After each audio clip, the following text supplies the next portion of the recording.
সর্বপ্রথমে আমার ভূমিষ্ঠ প্রণাম জানাই শ্রী শ্রী ঠাকুর, শ্রী মা ও স্বামীজি মহারাজের রাতুল চরণে। ধন্যবাদ জানাই রামকৃষ্ণ মঠ কথামৃত ভবনের অধ্যক্ষ প্রীতিভাজন স্বামী সিদ্ধেশানন্দজিকে, যিনি আমাকে এই সভায় বক্তব্য রাখার জন্য অনুরোধ জানিয়েছিলেন এবং সুযোগ করে দিয়েছেন। আন্তরিক শ্রদ্ধা ও নমস্কার জ্ঞাপন করি শ্রী দীপক গুপ্ত মহাশয়কে। শুভেচ্ছা ও অভিনন্দন জানাই সুধী ভক্তমণ্ডলীকে, যারা আজকের এই সম্মেলনের অনলাইন সম্প্রচারে উপস্থিত আছেন। আজ আমরা আলোচনা করব 21 শতকে রামকৃষ্ণ সংঘ এই বিষয়টি।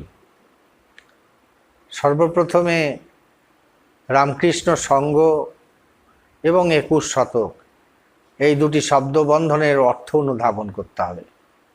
রামকৃষ্ণ সংঘ এই কথাটির মধ্যে দুটি ভাব নিহিত আছে, একটি আদর্শগত ও একটি প্রাতিষ্ঠানিক। রামকৃষ্ণ সংঘের আদর্শগত চেহারাটি সর্বব্যাপী, এর কোনো সীমাবদ্ধতা নেই। এটি একটি কনসেপ্ট। কেউ একজন রামকৃষ্ণ মঠ বা রামকৃষ্ণ মিশনের সাথে সংস্রব না রেখেও, পরিচিত না হয়েও রামকৃষ্ণ সংঘের অঙ্গ হতে পারেন। সেটি কেমন? সেটি হচ্ছে, কেউ যদি রামকৃষ্ণ বিবেকানন্দের দর্শন যার উপর দাঁড়িয়ে আছে সেই উপাদানগুলোকে আঁকড়ে ধরে তার জীবনশৈলী গঠন করেন, অথবা এই ধ্যান ধারণাগুলোকে জীবনব্রত হিসেবে গ্রহণ করেন, তিনি কিন্তু নিজের অজান্তেই রামকৃষ্ণ সংঘের অন্তর্ভুক্ত হয়ে গেলেন। এটি হচ্ছে আদর্শগত দিক। এখন কেউ প্রশ্ন করতেই পারেন, সেই উপাদানগুলো কি কি? সংক্ষেপে বলা যেতে পারে যে সেই উপাদানগুলো হলো, 1 নম্বর আত্মার অমরত্ব, ডিভিনিটি অফ সোল। 2 নম্বর ঈশ্বরের একত্ব, ইউনিটি অফ গডহেড। 3 নম্বর সর্বধর্ম সমন্বয়, হারমোনি অফ রিলিজিয়ন্স। 4 নম্বর শিবজ্ঞানে জীবসেবা, সার্ভিং দি জীবাস with the spirit of serving the Shiva. 5 নম্বর ঈশ্বরের প্রতি ব্যাকুলতা, yearn for realizing God. 6 নম্বর সত্যই কলির তপস্যা, এটি বিশ্বাস করা এবং তদ অনুযায়ী আচরণ করা, লাভ ফর ট্রুথ। 7 নম্বর ধর্মের ব্যাপারে বৈজ্ঞানিক দৃষ্টিভঙ্গি, সায়েন্টিফিক টেম্পার অ্যান্ড রিলিজিয়ন। 8 নম্বর বিজ্ঞান ও বেদান্তের মেলবন্ধন, marriage between science and Vedanta. 9 নম্বর সহিষ্ণুতা শুধু নয়, গ্রহিষ্ণুতাও। It's not only tolerance but acceptance too. 10 নম্বর মতুয়ার বুদ্ধি না করা, ডোন্ট বি ডগম্যাটিক।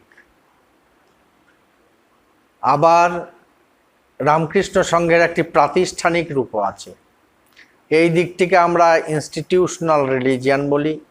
এর আকার, এর আঙ্গিক আছে, ভৌগোলিক সীমাবদ্ধতাও আছে, যেমন রামকৃষ্ণ মঠ কথামৃত ভবন, অথবা Ramakrishna mission institute of culture, অথবা রামকৃষ্ণ মিশন সেবা প্রতিষ্ঠান।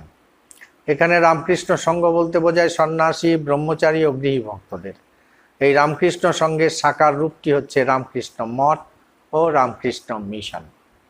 যারা রামকৃষ্ণ মঠ অথবা রামকৃষ্ণ মিশনের কর্মধারার সাথে প্রত্যক্ষ বা পরোক্ষভাবে জড়িত, ওরাই রামকৃষ্ণ সংঘের ভক্ত। আমরা কিন্তু দুটি দৃষ্টিকোণ নিয়েই আলোচনা করব। প্রশ্ন হচ্ছে 21 শতককে ডিফাইন করার কোনো প্রয়োজন আছে কি? কারণ এক একটি শতক এক একটি আন্দোলনের প্রেক্ষাপটে পরিচিত। যেমন ঊনবিংশ শতাব্দী পরিচিত a century of industrial revolution হিসেবে, ভারতের ক্ষেত্রে এর পরিচিতি নবজাগরণ ও স্বাধীনতা আন্দোলনের শতক হিসেবে, সেরকম বিংশ শতাব্দী সবুজ বিপ্লব গ্রিন রেভলিউশনের শতক, একবিংশ শতাব্দী বা 21 শতক নলেজ রেভলিউশনের শতক হিসেবে পরিচিত হবে। 21 শতক নিয়ে এসেছে চন্দ্রযানের চন্দ্রে অবতরণ থেকে করোনা ভাইরাস পর্যন্ত। স্বামীজি বলেছিলেন, western science must be coupled with eastern Vedanta. Vedanta বিজ্ঞানের ভাষায় কথা কইবে, আর বিজ্ঞান মানব কল্যাণের ভাষায়। কিন্তু আমরা স্বামীজির কথা কি শুনেছি? শোনবার চেষ্টা বোধহয় করিনি। স্বামীজির কথা শুনলে আজ বিজ্ঞানের একটা মানবিক মুখ দেখতে পেতাম, আর তাই যদি হতো তবে কোভিড-19 অতিমারির প্রাদুর্ভাব আমরা দেখতুম না। বিজ্ঞান দিয়েছে বেগ, কেড়ে নিয়েছে আবেগ। তাই 21 শতকটির বাইরে হাসির ফোয়ারা থাকলেও ভেতরে চাপা আর্তনাদ, আর সেখানেই প্রাসঙ্গিকতা রামকৃষ্ণ সংঘের। স্বামী বিবেকানন্দ 1893 9/11 বক্তৃতায় যা বলেছিলেন, অর্থাৎ 11ই সেপ্টেম্বরের বক্তৃতায় যা বলেছিলেন, তার সারবস্তু ছিল হিংসা নয়, মৈত্রী। সহিষ্ণুতা শুধু নয়, গ্রহিষ্ণুতাও। দেশ নয়, প্রেম। সংকীর্ণতা নয়, ঔদার্য। পরশ্রী কাতরতা নয়, সহানুভূতি। কিন্তু 21 শতকের দোরগড়ায় আমরা কি দেখলুম? আরও একটি 9/11। আমেরিকান টাওয়ারকে ধূলিসাৎ করে দেওয়া হলো, হিংসায় উন্মত্ত পৃথ্বী। কিন্তু কেন? কারণ 1893 9/11 কথা আমরা শুনিনি, শোনবার জন্য কোনো আগ্রহ ছিল না। স্বামীজি বলেছেন, you are standing on a volcano. প্রথম বিশ্বযুদ্ধ, দ্বিতীয় বিশ্বযুদ্ধ, লিগ অফ নেশনস হলো। আমাদের মা, আপনার মা, আমার মা, সবার মা, মা শারদা বললেন, এদের ভালো ভালো কথাগুলো শুধু মুখের কথা, মনের কথা নয়। মা কত সত্যি ছিলেন, পরবর্তী ঘটনা তা প্রমাণ করে দিল। লিগ অফ নেশনস ভেঙে গেল, হলো ইউএনএ, এরপর ইউএন। আশ্চর্য, ইউএন চার্টারের সাথে রামকৃষ্ণ সংঘের মেমোরান্ডাম অফ অ্যাসোসিয়েশনের অদ্ভুত মিল। উথান, যিনি রাষ্ট্রপুঞ্জের সেক্রেটারি জেনারেল ছিলেন, তিনি কথা বলেছেন। তার কথারই প্রতিধ্বনি আমরা শুনতে পাই ইউনেস্কোর ডিরেক্টর জেনারেল, যিনি ছিলেন 1987 থেকে 1999 পর্যন্ত, সেই ফ্রেডেরিকো মেয়র জারাঙ্গোজার কণ্ঠে। স্বামীজি বলেছেন, I do not imagine, I see. Swamiji ঋষি, স্বামীজি দ্রষ্টা পুরুষ। তাই স্বামীজি কল্পনা বিলাসী নন, তিনি দ্রষ্টা। তিনি স্পষ্ট দেখতে পেতেন ভবিষ্যৎকে। তিনি ভারতবর্ষের স্বাধীনতা সম্পর্কে যা ভবিষ্যৎবাণী করলেন তা অক্ষরে অক্ষরে মিলে গেল। তিনি রাশিয়ার উত্থান, চীনের উত্থানের কথা বললেন। ভারতবর্ষ সম্পর্কে বললেন, India will rise, but it must sit at the feet of Sri Ramakrishna. শ্রীরামকৃষ্ণের সর্বধর্ম সমন্বয়, সর্বকর্ম সমন্বয়কে ভারতবর্ষ অবশ্যই গ্রহণ করবে, তবেই ভারতবর্ষের উত্থান অবশ্যম্ভাবী। টয়েনবি বলছেন, যদি পাশ্চাত্যের ভাই ও বোনেরা সম্ভাব্য আগামী বিপর্যয়ের হাত থেকে সভ্যতাকে বাঁচাতে চাও, তাহলে প্রাচ্যের এই মানুষটির কথা শুনতে হবে। সেই মানুষটিকে অবশ্যই শ্রীরামকৃষ্ণ। স্বামীজির উদ্দেশ্য ছিল জনতা জনার্দনের মন্দিরে গণপতিকে প্রতিষ্ঠা করা। আর দিকে দিকে শূদ্র জাতির সাফল্য আমরা দেখছি। একটি ঘটনা বলি।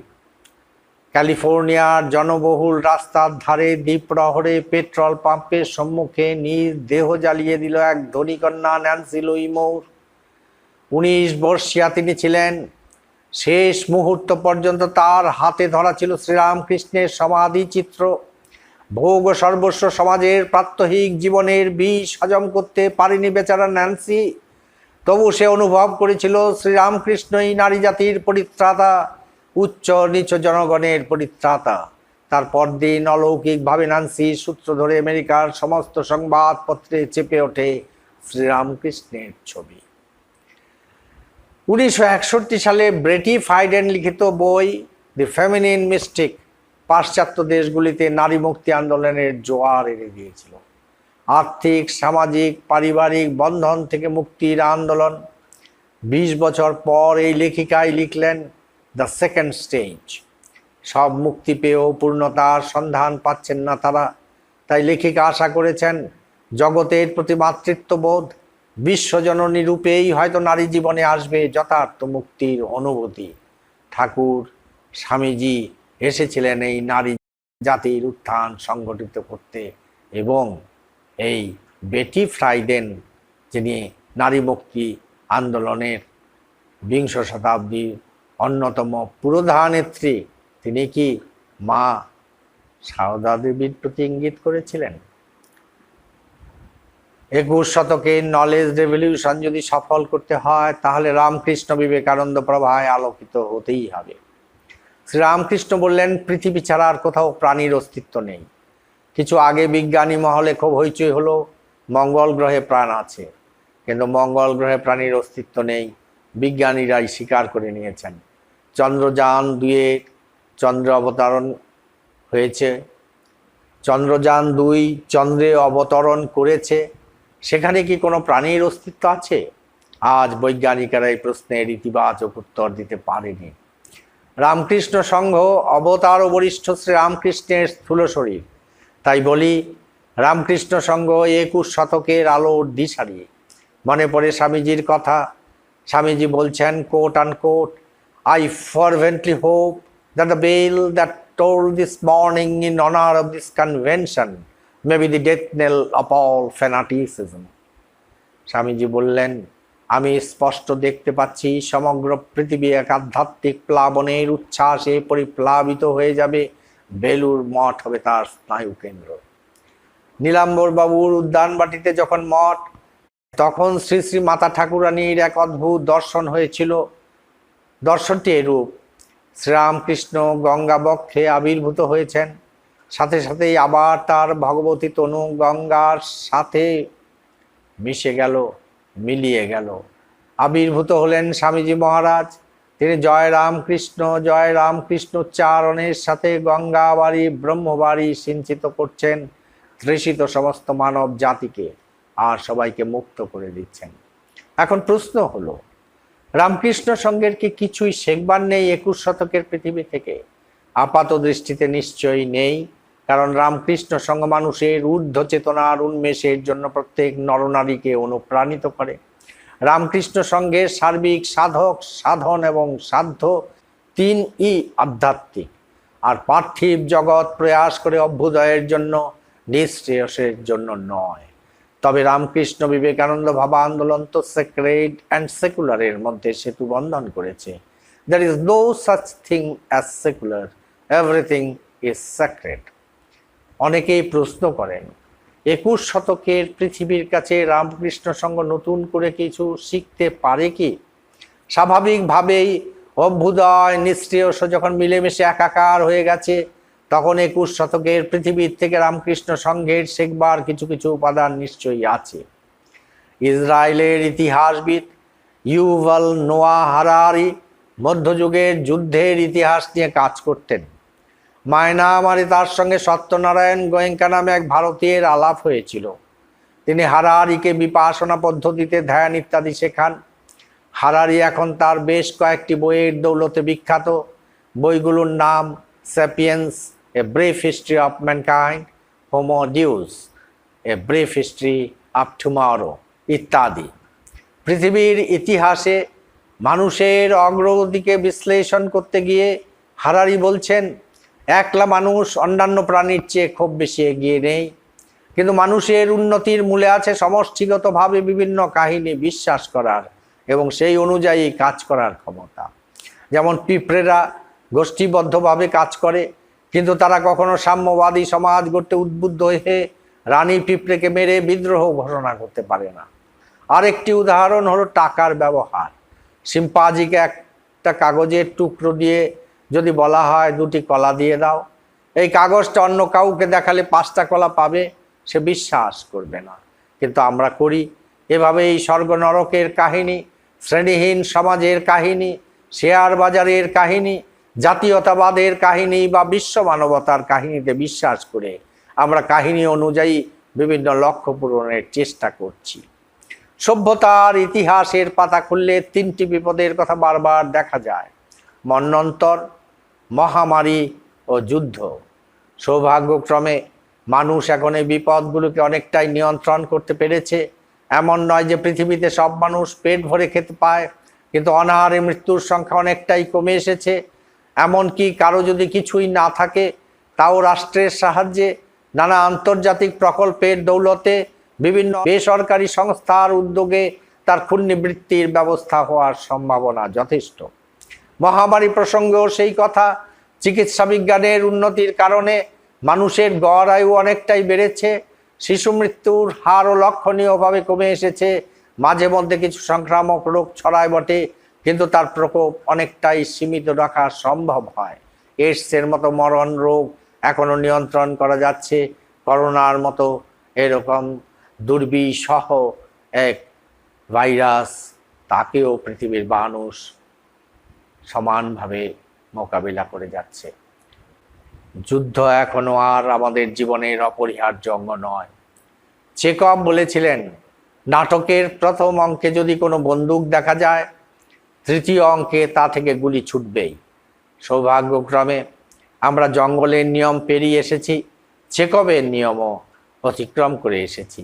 আমাদের পৃথিবীতে এখন যে অস্ত্র সম্ভার, তার প্রধান অংশ আশা করা যায় অব্যবহৃত থেকে যাবে। আগে শান্তি বলতে মানুষ বুঝতো 2 যুদ্ধের মাঝখানে বিরতি পর্ব। এখন শান্তি আমাদের স্থায়ী পরিস্থিতি হয়ে দাঁড়িয়েছে। কিছু কিছু ব্যতিক্রম সত্ত্বেও সাধারণভাবে এটা বাস্তব অবস্থা। প্রকৃতি শূন্যস্থান পছন্দ করে না। অনাহারের সমস্যা কাটলে অতিভোজন ও স্থূলতার সমস্যা এসে হাজির হয়। মানুষের সামনে বেশ কিছু নতুন রকম বিপদও হাজির হয়েছে। তার মধ্যে প্রথমেই থাকবে জলবায়ু ও পরিবেশের সমস্যা। এখনো অবধি মানুষ এই সমস্যার সমাধানে নামমাত্র উদ্যোগ নিয়েছে। আশা করা যায় এই শতাব্দীতে মানুষ এই সমস্যাকে যথাযথ গুরুত্ব দিয়ে সমাধানের রাস্তা খুঁজবে। মানব সভ্যতার অস্তিত্ব নিশ্চিত করতে এই কাজ না করলেই নয়। একই সঙ্গে মানুষের দায়িত্ব নিজের হাত থেকে নিজেকে রক্ষা করা। চিকিৎসা বিজ্ঞানের উন্নতি যেমন মানুষের প্রাণ বাঁচাতে পারে, আবার সেই উন্নতিকে কাজে লাগিয়েই প্রাণঘাতী জীবাণু বা রাসায়নিক অস্ত্র ব্যবহার করে বড় মাপের ধ্বংস সাধন সম্ভব, যেমন করোনা প্যান্ডেমিক। পরমাণু বোমা ব্যবহার এই অপপ্রয়োগের পরিণাম পরিষ্কার করে দেখিয়ে দিয়েছে। সেই শিক্ষাকে ভুললে যে বিপর্যয় ঘটবে, তার দায় মানব জাতির উপরেই বর্তাবে। অজ্ঞতা বা অক্ষমতা নয়, মানুষের জ্ঞান ও ক্ষমতাই তার কারণ হবে। সামাজিক ও রাজনৈতিক বেশ কিছু বদল আমরা দেখতে পাচ্ছি। তার একটা হলো মানুষের জীবনে ব্যক্তিগত অংশের পরিসর ক্রমেই কমে আসা। কেউ কেউ একে এজ অফ সার্ভিলেন্স ক্যাপিটালিজম আখ্যা দিয়েছেন। অফিস, দোকান, ব্যাংক, স্কুল, কলেজে সিসিটিভির ব্যবহার থেকে শুরু করে মোবাইলের বিভিন্ন অ্যাপের মাধ্যমে মানুষের ব্যক্তিগত তথ্য এখন নজরদারির আওতায়। প্রযুক্তির অভূতপূর্ব উন্নতির সুযোগে এই তথ্য কাজে লাগিয়ে মানুষের আচরণ নির্ধারণ করতে সক্রিয় অনেকেই। বিজ্ঞাপনদাতা চাইছেন মানুষটির পছন্দ মতো বিজ্ঞাপন বেছে নিতে।